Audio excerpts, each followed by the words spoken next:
Je pense qu'on a tous commencé les mangas avec un truc plutôt simple comme Dragon Ball, Fairy Tail ou One Piece. C'est très facile de te mettre dans l'histoire et tu comprends très bien le système de pouvoir. Mais il arrive très souvent qu'ensuite tu regardes un animé avec un système plus complexe. Et c'est cool hein, sauf qu'il y en a certains qu'on va plus retenir vu que c'est un sacré bazar à comprendre. Genre t'es obligé d'ouvrir un wiki pour comprendre un pouvoir ou de demander à quelqu'un sur internet comment ça marche. Mais heureusement pour vous, je suis là pour vous parler des 6 pouvoirs les plus compliqués. Le Nen de Hunter x Hunter, l'énergie occulte de Jujutsu Kaisen, les stands de Jojo, c'est vraiment un joyeux bordel. Et je vais vous en parler aujourd'hui. Allez, c'est parti! Comment passer à côté du personnage le plus connu de ces dernières années? Satoru Gojo, le plus fort de son univers, super stylé et surtout plutôt beau gosse. Mais il est aussi connu pour son pouvoir assez particulier, l'infini, qui est, on va pas se le mentir, très fort entre ses mains, mais surtout très compliqué à comprendre. Et plutôt abstrait en fait. Genre pourquoi il a une protection passive, il peut se téléporter et tout et faire des super attaques, mais on se demande c'est quoi le putain de rapport avec l'infini. Mais c'est plus clair si on sait comment l'auteur Gege Akutami a créé ses capacités, car il se base tout simplement sur des paradoxes mathématiques. Bon, je dis que l'infini c'est son pouvoir, mais en fait il en a plein, et celui qui est le plus connu et qui le rend intouchable prend racine dans le paradoxe d'Achille et de la tortue, où dans le mythe grec, le grand et rapide Achille affronte à la course une tortue avec un handicap, celui de lui laisser distance d'avance. Dès le coup d'envoi, il vient diviser par 2 cette avance à chaque seconde de la course, sauf que s'il continue de diviser la distance qui les sépare, mathématiquement, il ne pourra jamais rattraper la tortue. Et bien la protection offerte par l'infini Gojo est similaire, tout objet finira par se rapprocher de plus en plus lentement, mais sans jamais atteindre sa cible. Le sort du coup ne stoppe pas les attaques, mais vient juste les ralentir à l'infini. Bon, ça a pas l'air si compliqué que ça, mais ça, c'est que la version neutre du sort. Mais en l'utilisant de manière plus précise, grâce à son 6ème œil, Satoru peut venir retirer ce qui se trouve sur un point donné, et vu que l'univers ne peut pas tolérer cet élément manquant, il vient se refermer pour tout combler, générant au passage une forte force d'attraction, ce qui donne le sort offensif de base, bleu. Et bien sûr, plus il y met de puissance, plus il peut créer un trou dans l'espace, et donc une force d'attraction puissante. Mais en virtuose qu'il est, il peut s'en servir de manière plus imperceptible afin de s'en servir pour se déplacer, faisant qu'en le maîtrisant à la perfection, il peut se téléporter sur de très grandes distances. Et vu que lors de son éveil face à Toji, il a appris à maîtriser le sort d'inversion, il peut donc accéder à la version rouge de sa capacité, ce qui donne du coup l'inverse du précédent. Il vient ajouter quelque chose sur un point précis, forçant ainsi l'espace à s'écarter brusquement, générant alors une puissante force de répulsion. Sans compter que c'est un sort imprégné d'énergie positive, il est fatal pour tout fléau qui se respecte. Shogun a bien fait les frais, malgré son niveau qui se tient normalement au-dessus de tout le cast. J'espère donc que vous l'aurez compris pour les sorts offensifs, le bleu est un sort qui représente une valeur négative prenant place dans la réalité, et le rouge est une valeur positive. Du coup, que se passerait-il si on les assemble? Eh bien cela donnerait le sort le plus destructeur de Jujutsu Kaisen, l'équation imaginaire violette. Du coup, si vous avez bien compris son pouvoir, Gojo vient tout simplement créer quelque chose qui est à la fois présent et absent. Ce paradoxe crée ainsi une masse qu'on pourrait comparer à l'antimatière, qui vient tout pulvériser sur ce passage. Et jusqu'à aujourd'hui, rien n'a su y résister. Et si à la base, vous n'avez rien compris à son pouvoir, bah dites-vous que l'auteur aussi, vu que lors de l'élaboration de ce pouvoir, Gege Akutami s'est tellement pris la tête qu'il est parti voir un mathématicien afin qu'il lui donne son avis sur son idée. Et bien sûr, ce dernier lui dira que c'est totalement absurde, bien que du point de vue d'un ingénieur, l'idée semble cohérente. Mais dans le doute, je vous déconseille quand même d'essayer de reproduire les sorts de Gojo à la maison. Et même si le concept de l'infini n'est pas forcément le plus cohérent d'un point de vue scientifique, et qu'il est inutilement compliqué, d'ailleurs, comme tout le manga en fait, bah il est totalement raccord avec le personnage. Bien qu'il paraisse intouchable tout au long du manga, cela révèle aussi son plus gros traumatisme, qui est de n'avoir jamais su atteindre l'infini qui sépare son cœur des autres. Bien que physiquement, il est surpuissant au point d'être surnommé l'exorciste le plus fort de notre temps, c'est paradoxalement ce pouvoir qui a rendu mentalement Gojo le plus faible. Et tiens d'ailleurs, si t'as envie de comprendre tous les pouvoirs ou les univers de tes mangas préférés, je te conseille de t'abonner. Avec ça, t'auras un 20 sur 20 sur la matière animée.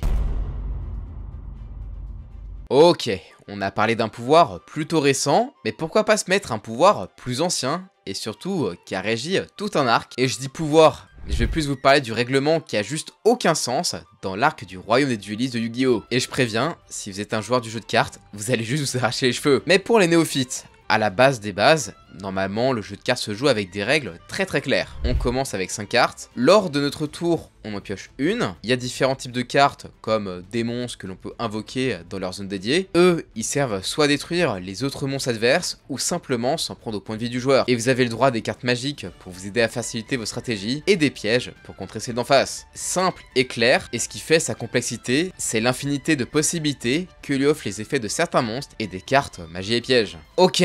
Maintenant, vous prenez tout ça et vous le jetez à la poubelle. Parce que le premier gros arc de Yu-Gi-Oh, il n'en a plus rien à faire. Le contexte de l'arc est la participation de Yugi et de ses amis au grand jeu lancé par le créateur de Duel Monsters, Pegasus, où le vainqueur sera soit exaucé d'un vœu, soit recevra une immense richesse. C'est l'arc le plus emblématique de la série, où on voit beaucoup de personnages et de monstres que vous avez sûrement déjà vus, même si vous suivez pas la série. Mais vous en doutez, ce qui a aussi marqué les fans du jeu de cartes, ce sont les règles complètement bordéliques du jeu. Dans l'animé, c'est chacun fait avec ses petites règles à lui, à commencer par notre protagoniste. L'élément le plus omniprésent dans la plupart des duels de l'arc, c'est les différents terrains. De base, dans le jeu de cartes, c'est juste un boost d'attaque, sauf que là, ça va plus loin. Ça donne des effets, des boosts à certains monstres spécifiques, ou les rendent carrément intouchables. Genre par exemple, ils sont sous l'eau ou dans l'obscurité. Pareil pour les autres règles qui s'ajoutent. Les magies et cartes pièges, on peut les activer à tout moment, on ne peut pas attaquer directement le joueur, et détruire une de ces cartes revient à lui infliger des dégâts. Et t'as pas 4000 points de vie ou 8000, mais juste 2000. Tout le monde peut fusionner si le joueur trouve ça logique, et les cartes peuvent même interagir pour soit se renforcer, ou contrer les effets de certaines cartes. L'exemple le plus connu, c'est le magicien du temps de Joey qui vient faire vieillir le bébé dragon pour le renforcer. Bon, normalement, tu fais ça avec une polymérisation, mais bref. Ok, si tu veux, sauf que ça touche également les autres monstres adverses. Ces derniers sont plus vieux et affaiblis. Et c'est pas du tout un effet de la carte, mais seulement la logique externe qu'on pourrait avoir sur ce genre de sort. Et le pire, ça reste Yugi, qui tout le long fera un peu comme il veut, afin de triompher de tous ses adversaires. S'il se retrouve sur un terrain immergé dans l'eau, il va se dire que le seul moyen de gagner, c'est d'invoquer un monstre assez grand pour détruire la lune, et ainsi faire redescendre la marée. Sauf que là, il a attaqué sa propre carte magique. Et je vous confirme que ça, c'était pas écrit dans la description des effets de cartes. Mais le moment le plus bullshit, c'est quand il affronte le dragon blanc aux yeux bleus ultime. Il arrive pas à le passer frontalement, alors il fait une combinaison de 3 cartes. La flèche magique qui va lui permettre d'utiliser polymérisation pour faire fusionner son cimetière de mammouth sur le dragon. Résultat, il fusionne, et vu que l'élément lumière et ténèbres sont contradictoires, bah le dragon, il fond, il perd de l'attaque. Et attendez, je le répète, mais le monstre, il fond. Mais bon, c'est pas grave, vu que le monstre est craqué, vu qu'il a 3 vies.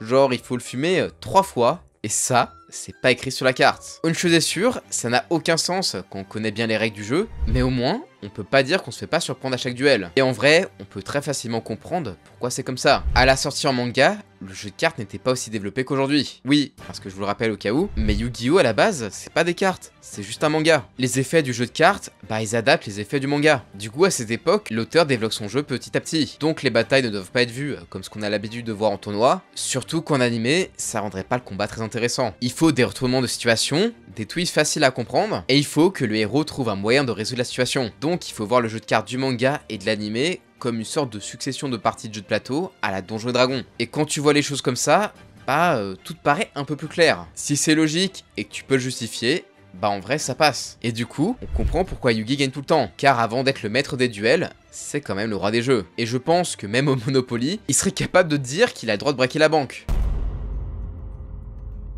Avec un sujet pareil, j'étais obligé de parler au moins une fois de JoJo's Bizarre Adventure, qui est vraiment connu pour son nombre incalculable de combats, plus complexes les uns que les autres. Mais ça reste compréhensible grâce au génie de l'auteur, et on a souvent le droit à des combats plus improbables les uns que les autres. Et ça c'est vrai, excepté pour un seul de ses stands, celui de l'antagoniste de la partie animée la plus populaire, le boss de la mafia italienne, j'ai nommé Diavolo. Et c'était tellement un bordel que c'est devenu un mème. Et just work, juste, ça marche. Et si vous avez été là lors de la sortie de l'anime Golden Wind, rappelez-vous à quel point la première utilisation du stand avait mindfuck tout le monde. C'est dire, même en allant sur le wiki, c'était assez dur à comprendre. Alors oui, il y avait le manga, mais King Crimson reste sur n'importe quel support très dur à représenter. Et d'ailleurs, c'est un avis perso, mais je trouve que c'est un peu plus clair avec l'animé. Et ce qui rend la tâche encore plus ardue, c'est que le parrain de la mafia est l'un des rares manières de stand à posséder 2 capacités. La première se nomme Epitaph, qui lui permet de voir le futur 15 secondes en avance, ce qui, contrairement à l'inscription du même nom que l'on met sur les pierres tombales, a permis à Doppio et Diavolo d'éviter la cause de leur mort. Mais un pouvoir de vision du futur, c'est bien sympa, sauf que ça reste assez simple à comprendre. Non, là où ça se corse, c'est lorsque vient s'ajouter la capacité principale de King Crimson. Et comme c'est le boss final de sa partie, il possède évidemment, en plus de son pouvoir, des stats très élevés comme une force et une vitesse surhumaine. Sauf que là où on était habitué à des barrages de coups dans les anciennes parties, lui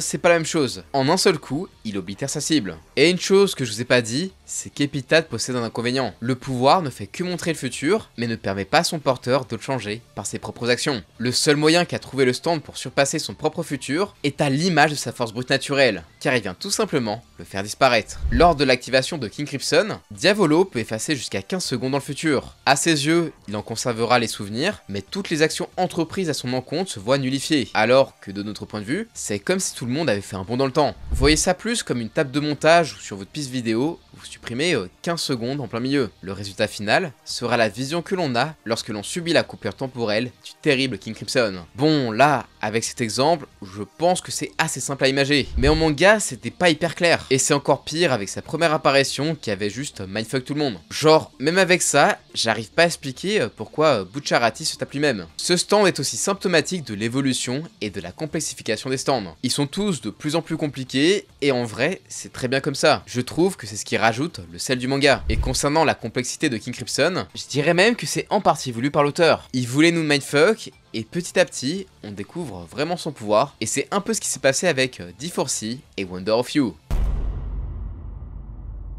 Bon, on a parlé de Jojo, donc il est normal de penser aussi à son plus grand héritier spirituel, Hunter x Hunter. Et un des personnages a un pouvoir un petit peu similaire à celui de Diavolo. Sauf que là, on ajoute le système de pouvoir le plus compliqué de tout manga, à savoir le Nen. Ce pouvoir est détenu par l'un des antagonistes de l'arc, la guerre de succession, et c'est le second prince, Serendish. Contrairement à Hisoka, Netero ou Ginfrix, le prince de Kakin est loin d'être un maître dans la maîtrise du Nen. Sauf qu'il est au moins aussi doué que ces derniers, terriblement doué même. Voyez-le comme une sorte de Meruem en termes de potentiel d'évolution, sauf qu'ironiquement, il est loin d'être aussi humain et raisonné. Bon, il a encore beaucoup de choses à apprendre, mais ça veut pas dire qu'actuellement, il n'est pas dangereux de par son manque de maîtrise. Car, comme étant l'un des princes luttants pour le trône de Kakin, il a participé à un rituel lui ayant offert une bête de naine. C'est une sorte de gardien invisible pour les humains normaux, et ils viennent aider leur prince dans leur quête. Et Serendish a probablement reçu l'un des plus puissants, et le truc très cool pour lui, c'est qu'il synergise bien avec. Alors, cette bête, elle prend la forme d'une sorte de femme à corps de cheval, qui est capable de détecter le moindre cafard qui oserait avoir des intentions hostile envers son hôte. Et lui mentir est aussi considéré comme un affront, donc face à elle, même le moindre de vos mots peut être un risque à prendre. Une fois mise en activité, elle enverra un premier avertissement à l'assaillant en lui laissant une marque,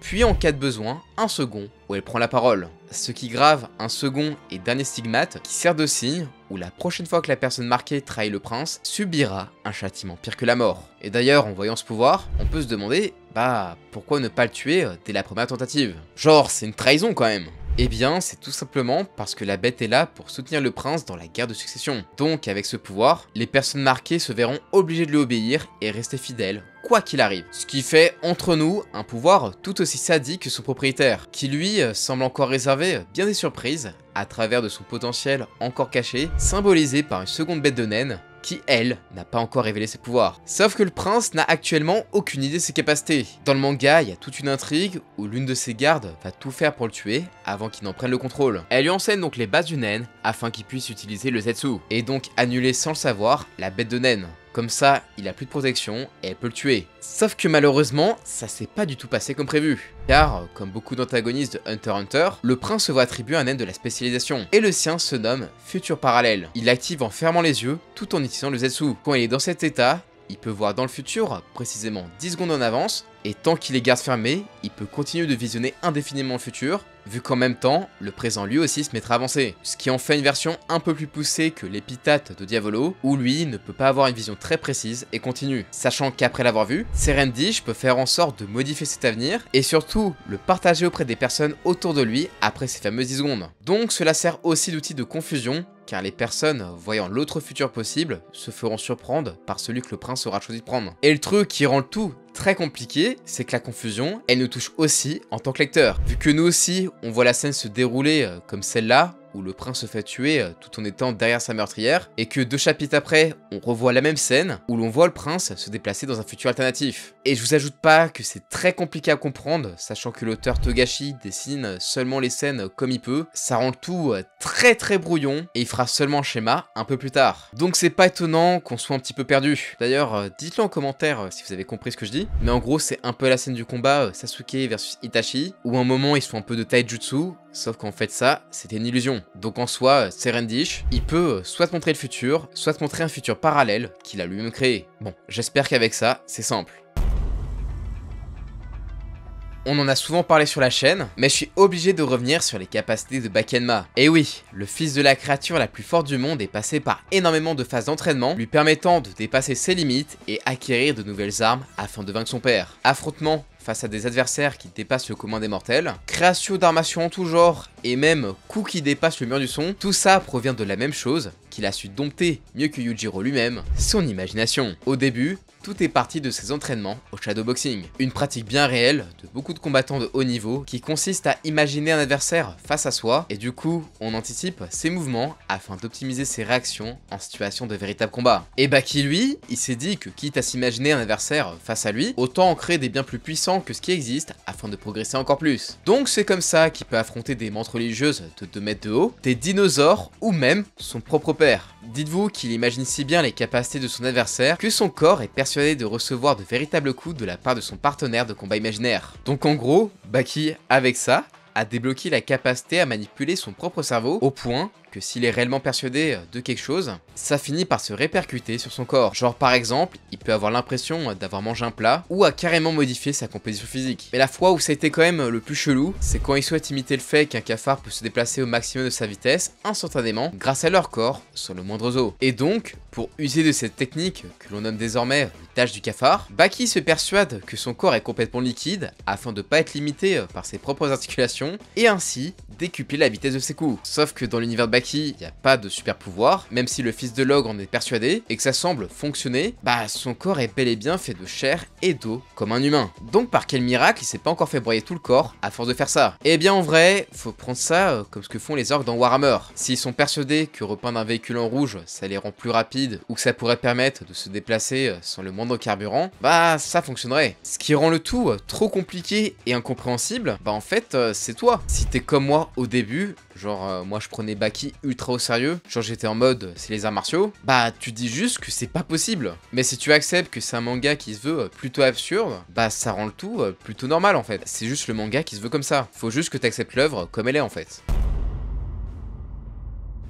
Dans le tristement célèbre arc final de Bleach, on fait face à l'invasion de la Soul Society menée par le terrible roi Quincy ayant créé une armée où ses plus puissants soldats se voient recevoir des pouvoirs appelés Shrift. Beaucoup d'entre eux restent des capacités assez simples comme avoir de la force ou manipuler un élément, mais plus on avance dans l'arc, plus on a des capacités un peu étranges mais extrêmement puissantes. Et donc, ceux qui ont reçu les plus terribles constituent la garde royale dont les principaux membres représentent chacun une forme d'armement de guerre, comme la magie, les armes blanches, les armes à feu, et celui qui va nous intéresser incarne les armes chimiques. Là où ceux qui connaissent pas Bleach peuvent s'attendre à un pouvoir en lien avec le poison ou une capacité à lâcher du gaz moutarde, eh bien en fait, il n'en est rien. Car Askin possède le Shrift D, The Death Dealing, qui ne fait rien du tout de ça en fait, mais qui pourtant lui permet quand même d'empoisonner ses adversaires, car il peut tout simplement manipuler toute dose létale de ce qu'il ingère. Et comme on dit, ce qui fait un bon poison, c'est pas sa nature, mais sa dose. Donc, concernant ses pouvoirs, si par exemple il boit du sang, il peut alors manipuler sa dose minimum que sa cible doit avoir pour survivre. Ce qui veut dire qu'il peut rendre les éléments de notre corps vital en temps normal,